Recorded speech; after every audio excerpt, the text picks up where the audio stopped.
sebuah kelompok mahasiswa dari Universitas Nusantara, yang terdiri dari 5 orang, Riza, Eka, Dita, Fahri, dan Ira, memutuskan untuk menjalani kuliah kerja nyata, KKN, di sebuah desa terpencil yang dikenal sebagai Desa Penari. Desa itu terkenal dengan keindahan alamnya dan kearifan lokal dalam melestarikan tradisi. Meskipun ada cerita misteri tentang penari-penari gaib, kelompok mahasiswa itu tertarik untuk menjalani pengalaman KKN di sana. Mereka tiba di Desa Penari dengan semangat dan penuh antusiasme. Kepala desa, Pak Joko, menyambut mereka dengan hangat dan menjelaskan kekayaan budaya serta sejarah desa. Desa itu memiliki berbagai tradisi unik, termasuk ritual malam purnama yang diwariskan dari generasi ke generasi.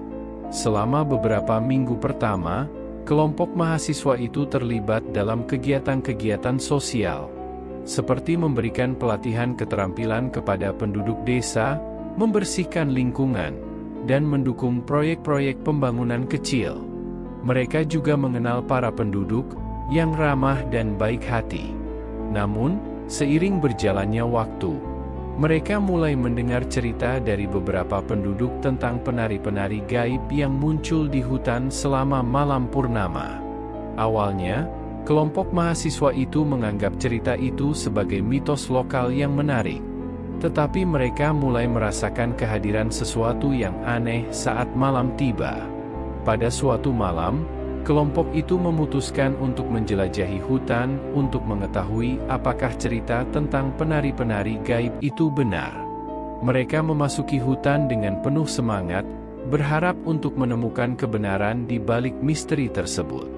Saat mereka berjalan-jalan di hutan, mereka mendengar suara nyanyian lembut dan melihat bayangan-bayangan yang menari di bawah cahaya rembulan. Tak lama kemudian, mereka menemukan sebuah tempat ritual kuno yang tersembunyi di dalam hutan. Di sana, mereka menyaksikan tarian indah penari-penari gaib yang sepertinya tak terlihat oleh mata manusia biasa. Keindahan tarian itu membuat mereka terpesona, dan mereka merasa seperti terhubung dengan dunia gaib yang mendalam. Namun, ketika mereka mencoba mengabadikan momen tersebut dengan kamera mereka, suasana berubah.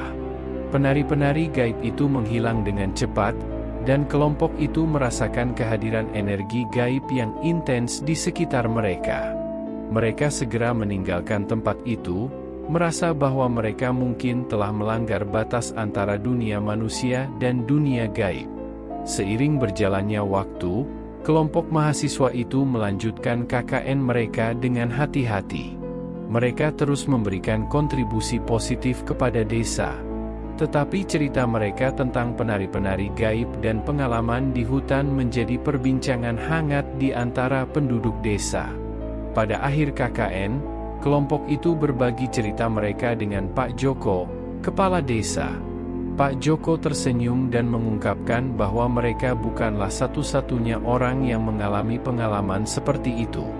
Desa Penari memang memiliki hubungan yang erat dengan dunia gaib, dan penari-penari gaib adalah penjaga tradisi kuno yang membutuhkan penghormatan.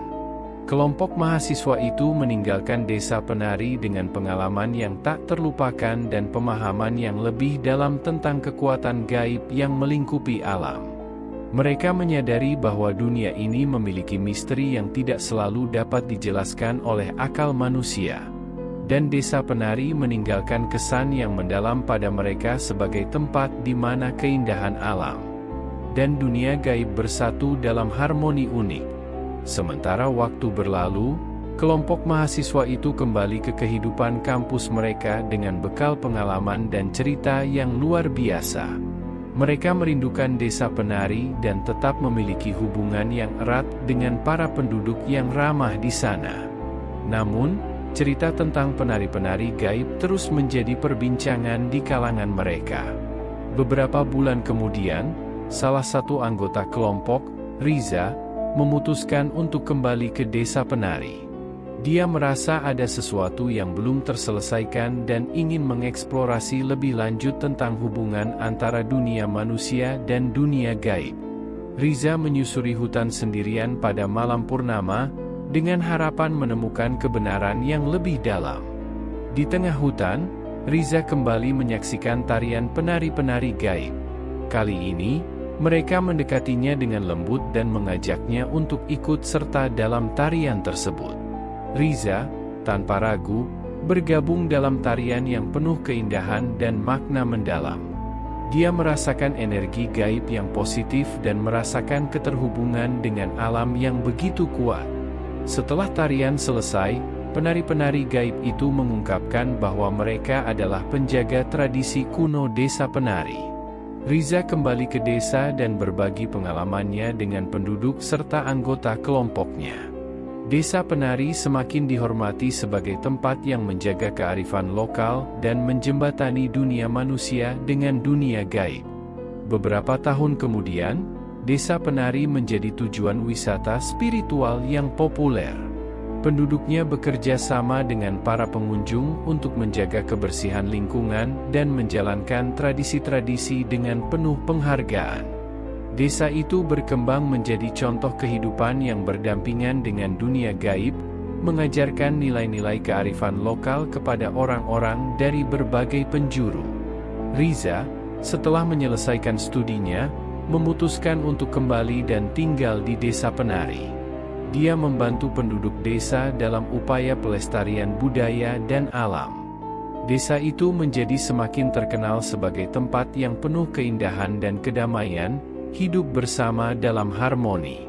Terima kasih telah menonton video ini, semoga para pemirsa dapat terhibur, dan dapat pula membantu like, komen, share dan subscribe agar channel ini semakin berkembang dan selalu menyajikan cerita hantu di setiap episodenya.